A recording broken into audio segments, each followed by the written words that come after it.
frères, notre président se prépare. Notre président va arriver. Le président légal, le président légitime, le véritable président de la Côte d'Ivoire se prépare. Il arrive et Dieu est en train de balayer le chemin.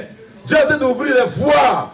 Et aujourd'hui, le peuple de Dieu l'attend. Le peuple de Côte d'Ivoire l'attend. Oui, parce que lui, il est chrétien. Il croit en Dieu, il aime Dieu, il a foi. Et c'est pour ça que nous disons que ce qu'il vient de vivre, c'est son destin.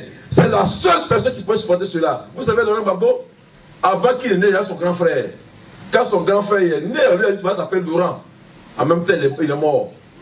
Parce que c'était un nom qui était très difficile à supporter. Parce que c'était le nom d'un capitaine. Voilà, l'ami de son père. Mais quand Gbagbo est né, on dit Laurent, il est resté serein. Celui-là, c'est un garçon. Donc Laurent Gbagbo, il avait un destin. Et ce destin-là, il doit suivre son destin. Vous savez, dans la vie d'un homme là, c'est la traçabilité des faits que tu laisses, des actes que tu laisses. C'est ça qu'on lit. Et il faut savoir lire le temps.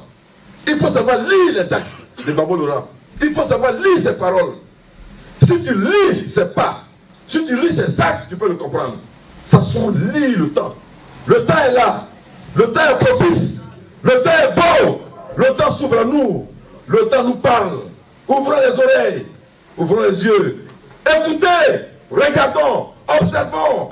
Et marchons ensemble. Parce que le temps, la trompette est sonner. Laurent Gbagbo arrive. Parce que l'heure de la souffrance est passée. L'heure de l'humiliation est passée. Car c'est dans l'humiliation que Dieu va l'élever. C'est dans l'humiliation que Dieu va le grandir. Comme les autres ont été humiliés. Comme les autres ont pleuré. Comme Gandhi, comme Mandela, qui était le terroriste hier. Mandela, aujourd'hui, est l'homme de la paix.